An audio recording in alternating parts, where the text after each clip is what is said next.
Welcome everybody to Between the Covers. My name is Bradley Shaw from Shoreline Publishing, and today we're talking to David Tooby, the author of Three Sisters, which is released in February 21.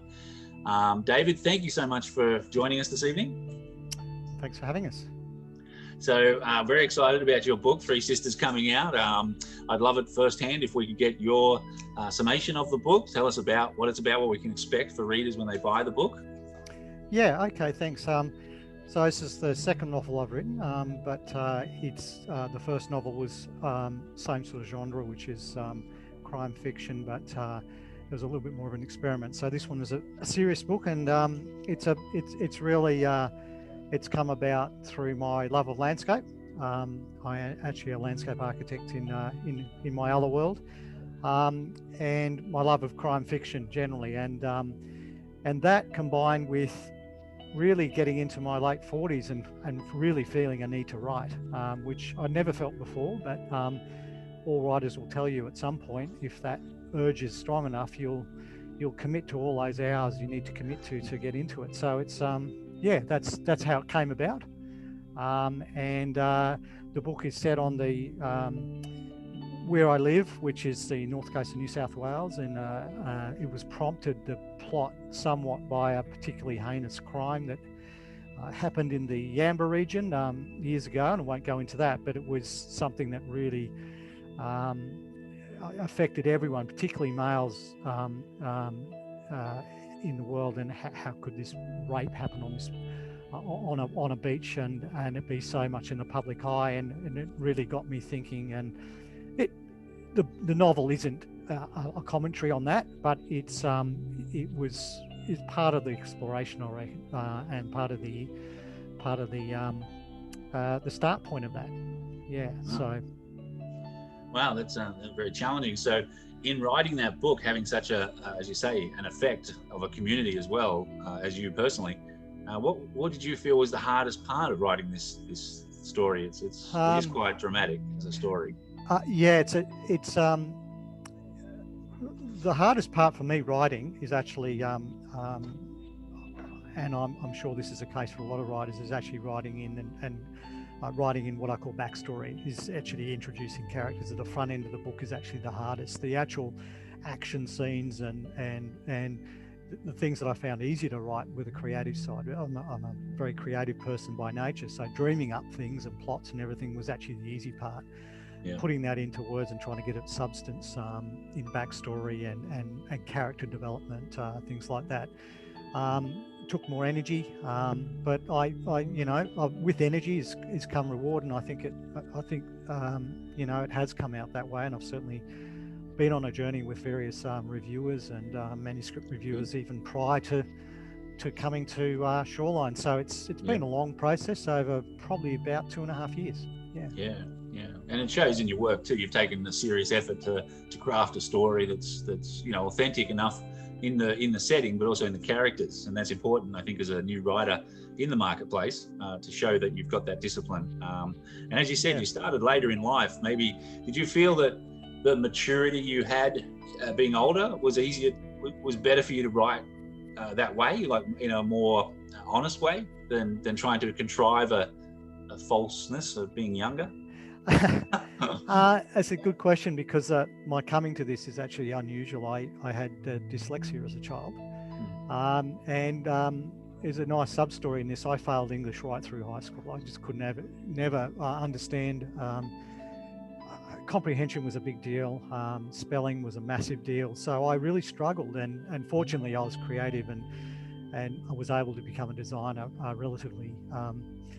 That was the easier side of what I did, and designing is something that's come naturally. But what bugged me through school was that in the 70s, if you weren't particularly good at that, you just got written off. I was relegated to the art room, even that's where I belonged. And even though I could do other things like maths and physics, I could not write. So that bugged me. But it was really only, and dyslexia in the form I had was really through my mid-20s. I started to go, well, hang on, this isn't such a struggle. For something clicked. Yeah. And I started writing as part of my work a bit, and where I was only ever good at design and doing drawings and things like that, which were more creative side of me, I started to be able to put things together just because something clicked. And I realized it wasn't that hard. But it was only really mid-40s that I went, oh, geez, that urge really kicked in. So I was a late bloomer writing, very late. And my first book, it was so much energy to actually transfer what I thought writing was into something that was actually plausible in terms of a product. Was a journey, but like anything I do, I was committed. So I just put everything into it. I didn't watch television for 2 years. And the first book taught me a lot. This second book is more, I think, is more refined, and hopefully the audience will like it, or the readers will like it. Yeah. No, I think they will. It's like I said, it's a very involved story and very good characters. So intriguingly there, you mentioned that you wrote your first book. You didn't do any further study after high school into writing, more than like you did your design, your businessing education, but did you do any writing development, like construction courses, diploma, short courses, groups? No. No, you just dived straight in. My education, and it's always been the case for me, I have not been a learner by research. I've been a learner by doing. And as I said, some things in my world came very easily, like drawing. And it was definitely, everyone's got their gifts. That was a gift. I can draw and I can imagine things very easily. So as I said, that's critical to story writing, being able to imagine, particularly if you're writing fiction. The actual mechanics of how you put it together just come by my reading. If you asked me what a sentence structure was in the traditional sense, and even what verbs and adverbs are, I couldn't tell you. But I can, just by gleaning from doing a lot of reading, and particularly that genre of I like, I started to go, well, this is how it works. And also through the great help I've had with people reviewing the books, who've quite frankly, all the manuscript reviewers have encouraged me to keep going. Good. And they said, no, the key thing you've got is a voice. So the voice that they kept saying came through with the landscape settings and writing about landscape, which I actually found quite easy. And actually dialogue, because I can really imagine the way people write. So those things are easy. And it was the more technical side of things that just took time. So it's learned by doing with me, I'm afraid. I really envy those that can sit down and read a book and memorize it, because I can't. Never have been able to. I glean things by just doing them repetitively, and I think that's not a gift. That's something you just have to work at. Yeah. So having just dived into the pool and learning to swim, with the feedback you got, you saying there it's quite positive. Yes. Did you find that you felt a negativity about, a worry or an anxiety about having put it out there and have those thoughts and shared them for the first time? Because usually in courses or writing structures or learning other ways where writers are sort of coached and explained how the process works, you sort of dive straight in and handed this out in a raw sense, I imagine, to get that feedback. How did you find that first round of feedback? How did you feel as they encouraged you to keep going? Was there a moment you wanted to stop and just go, I don't want to do this? Well, it's interesting. The first attempt at my first novel, and I put that out for manuscript review, and I'd already had a few versions of it. And I do have the fortunate to have a couple of members of my family who write, so they reviewed it. Yeah, that helps. But at no point did anyone say, they said, just keep going. There's something about the way you write that is going to come through. And certainly by the time I put the first book, which was called Helium and Honey, out, which was a similar genre, and it's actually using some of the same characters. In some ways, Three Sisters is a sequel, although it's a book that can be read entirely of its own. Helium and Honey was set on the West Coast, and but the thing that surprised me out of that, apart from the very good feedback I got, was, well, I probably only had about, I'd suggest at least 500, maybe 600, 700 read the book, because I self-published it. And I got it done properly, and so it was a nice printed version and everything, but it was a self-published book. So it was a really experiment. But the thing that got me was that when I'm writing about people, I invariably you write about, and I'm not sure that all writers would say this, but I felt more comfortable writing about things I knew and people that I knew, Yeah. even though those characters got turned around a lot. Yeah. Well, the biggest surprise for me, and maybe it shouldn't have been, was people who I wrote about. Everyone wanted to know who the characters were in the book in real life, to a point where it was actually quite scary. Like, my brothers and I are close, and the first book was based on a whole fishing expedition we did, but very loosely, and everyone wanted to know who the characters were, and that scared me a little bit in that, and it still does, because it's quite personal. And people take it quite personally, to the point where with Three Sisters, I've circulated to the main, those people that might be affected, and particularly my own family, just to make sure everyone's, okay. But that was more of a surprise to me than anything. The feedback was really nice, and a little bit unexpected. I didn't get much negative feedback at all, other than a few technical things about what you could do next time, which I've certainly thought a lot about in Three Sisters. So, but no, the feedback from Healy and Honey, which was the first, was overwhelmingly good. So I'm hopeful that that'll come through in Three Sisters. Yeah, no, I think it does. It's surprising you say that you haven't had that much, as you say, education and experience in the writing process, because I found it very enjoyable the way you've written. So it's very fresh, and you do have a voice. And in that voice, I'm curious, did you find the challenge? A lot of authors have difficulty usually writing the opposite sex. So how did you find expressing and writing the character that you needed in that main lady's role? Yes. Did you have any difficulty in writing a female version or female character of the book? Well, look, I have an advantage there, I think, and that I've always considered amongst my best friends quite a few women. So I've always got on well with women in a way that some men seem to struggle with, which surprises me. I don't understand why some men say I don't understand women. So it is a different way of looking at it. But I've also got 3 daughters. And a wife, and all my daughters are adults, so they quickly tell you where you're going wrong. So I think that's given me a bit of an advantage in writing about women, and I'm always been very interested in people, so the way people click. And in our office that I run, design office, I have half of the staff are women, and so I've always been used to being around women. Even in the course that I did, was 50% women. So that's not a blockage to me like it might be to some men. And I think that, and I was genuinely interested when I put the book out from, people to have a look at and review as to whether the main character, Bonny, was genuine. Because that's really important to me, that the characters seem genuine. That's right, authentic, And authentic, that's a great word. But so yes, answer the question, I think I'm lucky in that department. No, you sound much luckier than most. They're not exposed to so many of the feminine, people around them. Some might have one wife or mother or people that read the book, but having 3 daughters will certainly keep you on your toes anyway.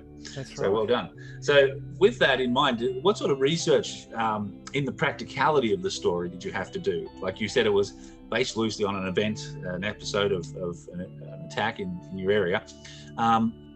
Did you delve into, because again, your police elements are very real, and feeling that you've had to do some research. Did you find, did you delve into that sort of process? I'm fortunate I have a friend in the local constabulary. That's good. So, who in the first book, I wanted to know how those sort of processes worked a little bit. Now, we don't delve too much in the legal side of things, which I'd probably struggle with. But I between that and the good old the Google searching, which you can actually do a lot of research yourself, I was able to glean enough from that. The medical side, I have friends who are doctors who I ask questions. So, although with the previous book, there was far more heinous injury that I needed to get right. And so in this one, it wasn't quite so hard to imagine. And I'm fortunate to have people in the family who are in the medical profession. So again, with me, there was a little combination of actually doing my own research and then just asking questions of friends, and but also, a lot of it's common sense. You can sort of figure your way through that stuff. Yeah. So if I'm unsure, I generally research. But yeah, there is always research components to a book, and when absolutely. I do read books where that it clearly hasn't happened, I find that quite off-putting. Yeah. So I feel I'm quite conscious on that front. Again, about the authenticity of what you're talking about. Good. So how much of the time do you feel in comparison to research and writing? What did you find they balanced, or did you do a lot more research to configure and construct before you sat down to write? Or what was the overall process for you? Or did you just write and then think, oh, I better go research these pieces and then correct it as you go? A little bit of both. So to be honest, the research section around some things, particularly mental illness, things like that, which is a new book I'm considering, as I'm doing a lot of research into autism at the moment, but just to get that right, because you're really delving into things that you don't know much about, or I don't know much about. I'm conscious that I'm trying to write about things that predominantly I do know about. So anything to do with the outside world in a physical sense, I get. So that's relatively easy, and also a lot of the local scenes, it's just I know from living and breathing those places. Of course. But so in terms of the balance, is a lot more writing for me. I think I did 23 versions of the book before it actually got to the publisher, and that's just me being pedantic to a point. But also, I think as you become more experienced, you have less versions. I think in Helium and Honey, it turned out to be like 50 versions before I actually got to that point. So I guess that's a lineal thing, that a lot of experience going on. But I spent a lot of time writing and rewriting, probably less time comparatively researching. But a lot of time, the most creative part of the day for me was definitely at night. So I'd have a book by my bed, and I'd dream up scenes, and I'd wake up and write them down. And for me, that was the most joyous part of the writing. Is even though it might drive my wife crazy, I just suddenly think of an idea in the night and get up and write it down. And those were some of the better plots, parts of the plot that came twisting it around and thinking of things like, say, for instance, a simple thing like the hat that was worn that actually ran through the book and Three Sisters and became part of the evidence in the end, was just a dream. I had that thought at night and then just carried it through. And then get up and then to write, that's a joy. That's the joyous part of writing. It is. Those things that keep your head moving. And that's right. So I've spent a lot of time doing that, but that I found the easier thing. The hardest thing is writing and rewriting and rewriting and rewriting. And I spent a lot of time doing that. And that's the discipline, I think, that distinguishes writers apart from there's hobbyists, there's writers who will do a first draft, 2 drafts, whatever, and tweak it and then throw it up online, or maybe have a friend read it to edit it. But then there's the professional who wants to really know that the product or the book that they've created, the story they've created, is going to be able to be commercially and massively enjoyed by an audience at a credible level. And that's what you've shown in certainly a short time of writing those sort of books. You've done a wonderful job. So, having said that, with the inspirational point, I like that. So that's one of the things for you in particular. You've got a very busy mind, I can tell. So you've got a very busy day. So writing at night is a natural course for you to have inspiration, which I find, when your mind relaxes, I think is the word best to say. It looses the day and you get into that space at night. So from that incubus, how many hours do you find you writing a week? Oh, that's a really good question. So I start with Helium and Honey. So I had to dedicate myself, and I'm good at that. I'm good at going, I've got to do this task, and you've just got to be disciplined. So like I said, I think I mentioned I gave up television for 2 years. Well, I literally did. So I would write on average 3 hours a night. That would be after 6 o'clock. Wow. And generally I'd be in bed at 10. Every weekend I'd be at least 10 hours on the weekends. So went for 2 hours. And that actually was on top of a 50-hour week and professionally and running a practice.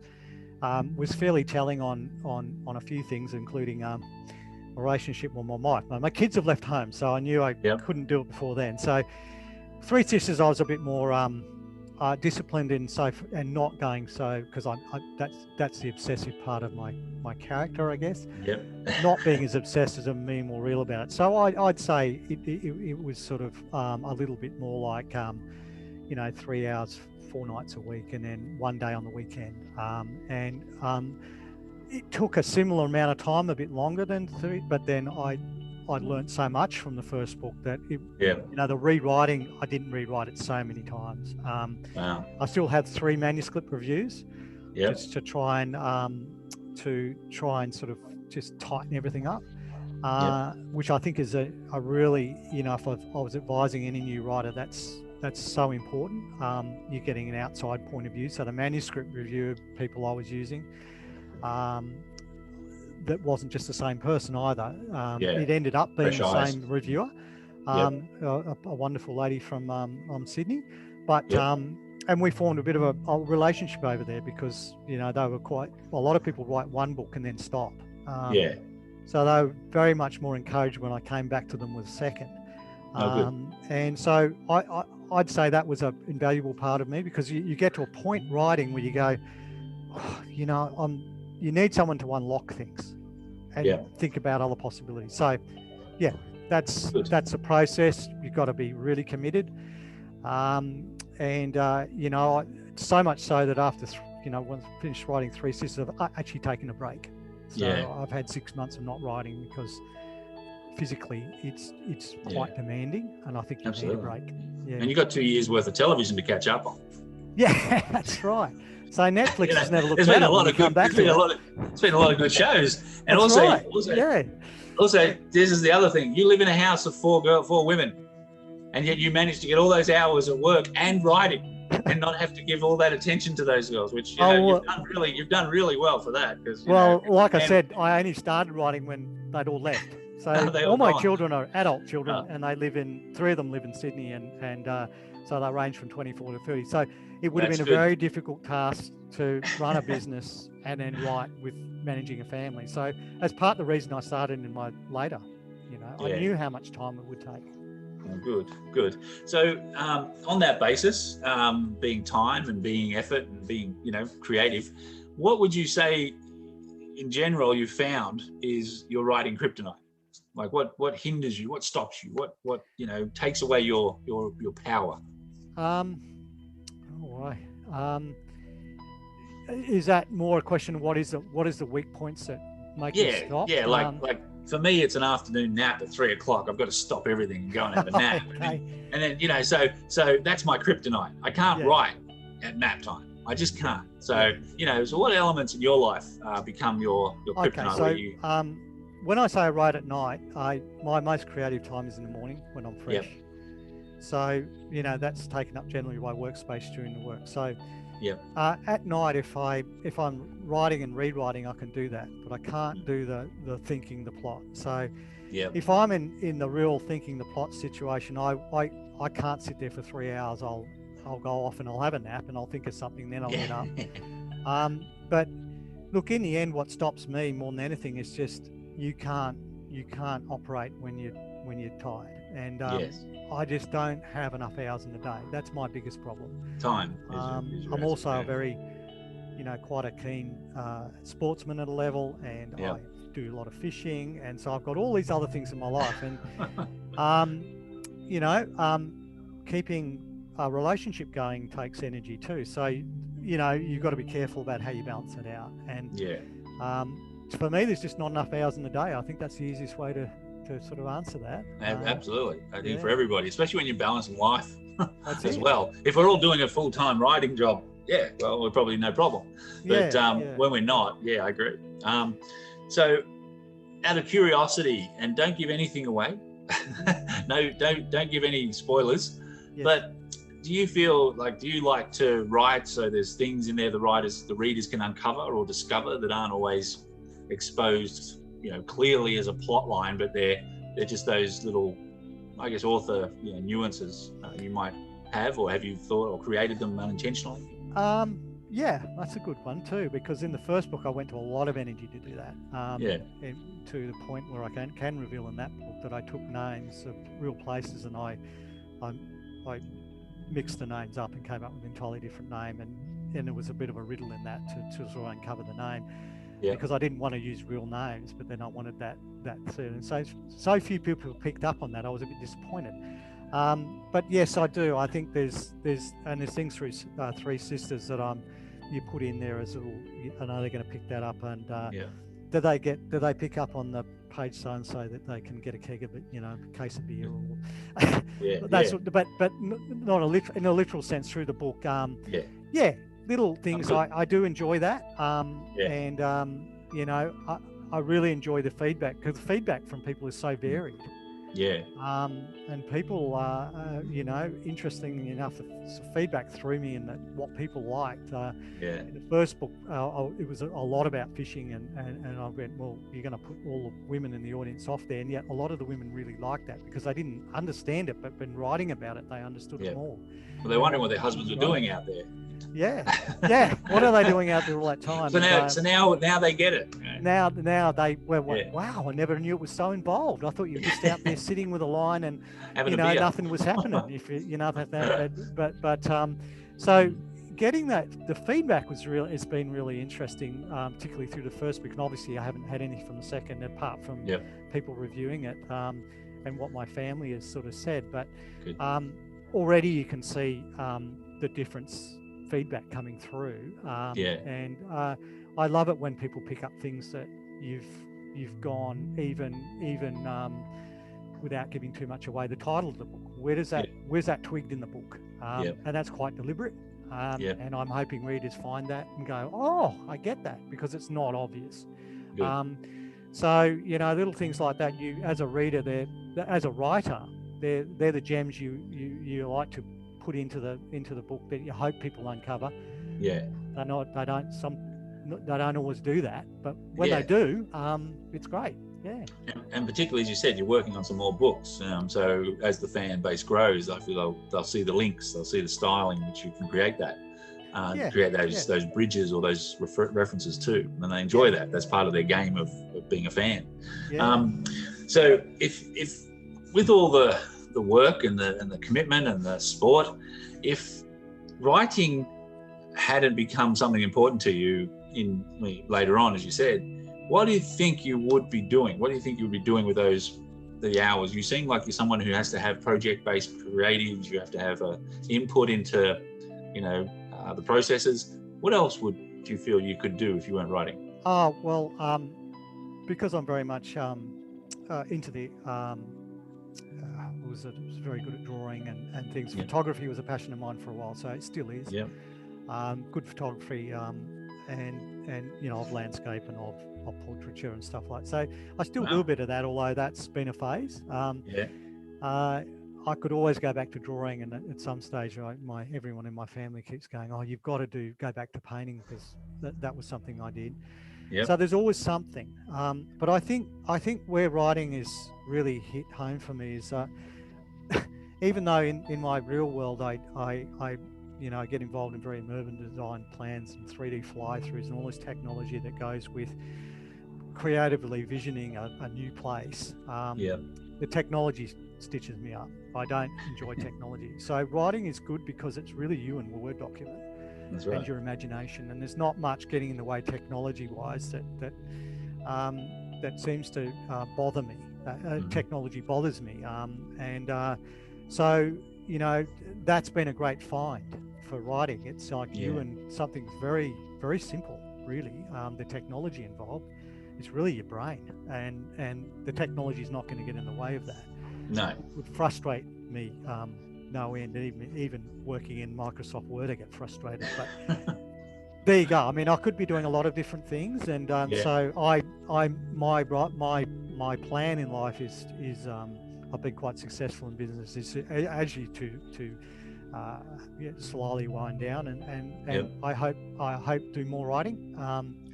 And write a book every couple of years would be a dream. So I'm looking forward to that. But if I wasn't writing, I'd be doing something. And I think I think most people like me who are sort of mildly obsessive, you know, you just find things to fill up your day. Yeah. That's good. Like I said, you're a seeker, you're a project-based person, so I'm assuming whatever it would be, you know, done well, because you've got that sort of personality that you drive yourself with. So one question too, as I think about it, you've started the craft, you've started writing, you've put out 2 books, you've understood the functions and processes, you've now got support through publishing. For you, what was, I guess, the most difficult part of the artistic process from the incubus to writing to publishing to set up to now? Like, what's been the most difficult part for you, do you feel? Look, I very clearly, I love the writing. That's why you do it. That's why most writers do it. It's the thing they call distribution in the whole marketing world. It's very difficult to self-promote, I find. When you're not absolutely convinced in your own mind that you're worthy of it. I mean, it's when people say you're a writer, I still go, oh, hang on, like, actually, you know, that's a step too far just at the moment. I'm an urban design consultant. I'm good at that, and I don't have to self-promote. That just happens through work, and you get more work. So, I mean, I don't really even tender for work. It just comes along. So, for me, the whole thing about writing was, you know, that self-promotion, getting the name out there. And when I self-published, I was encouraged through that process. Well, you've got to do your own distribution now and get online and do all this. And I said, well, I'm not going to be online badgering all my friends on Facebook, and I can't do that. It's not me. So I find that very difficult. So the idea that someone like Shoreline Publishing is doing a lot of that for me, or part of the process, and there's a joint reward there, is gratifying. I'm a businessman. I understand how that works.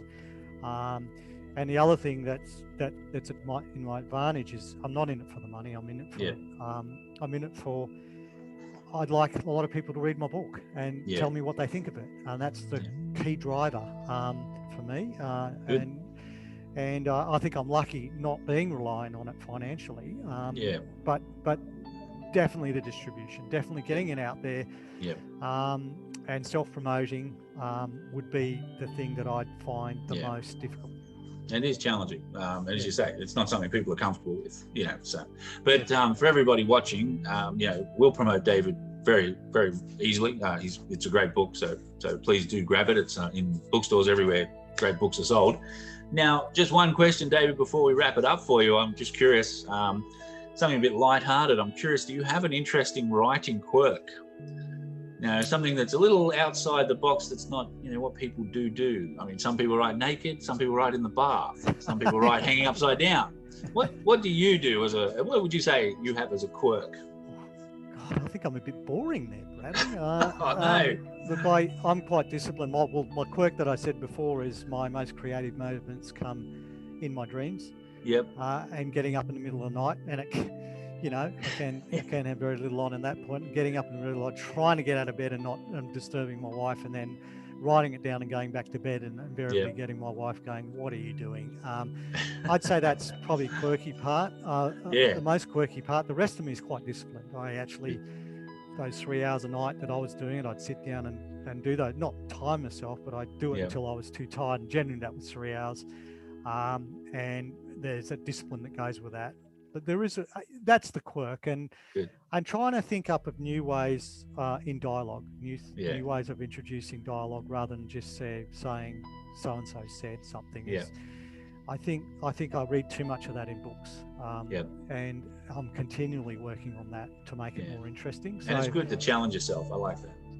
And that's important. And I think you know, writing has. We understand writing educationally wise, that we're told this is how the structure is, but there isn't to say that under, you know, prowess or creativity, that there can be other ways of expression in writing. And I agree. And if it makes sense and it's coherent to, you know, and works in the sentence or works in the process, use what we can. Be liberous. I like it. The great author Hemingway, who I love his work, but he breaks all the rules, you know. I mean, Yeah. And I was talking to early on in the piece about to my someone reviewing it, a professional manuscript reviewer, and I said, well, what about Hemingway? They write in the first person, third person, all over the shop, and you know, and they seem to get away with it. And she just said, Hemingway breaks all the rules. Yeah. Don't know why people like him, but they just do, you know. And I think that those people that do, exceptional writers breaking those rules, you actually realize as you write how good they are. I mean, that's one thing that I've found from writing myself, is I pick up a book and I go, oh my goodness, how did Tim Winton write Open Swimmer at the age of 16? You know, that sort of thing is exceptional writing. It's like anything you do in life. If you start doing it in sport and you realize how good some people are, by getting involved yourself. So it's given me a great appreciation, I guess, of really good writers, and not so good writers too. But there's also the asset that everybody can write to a degree. Like there is that creative specialty that people have, that they can construct the book and they can tell a good story the right way.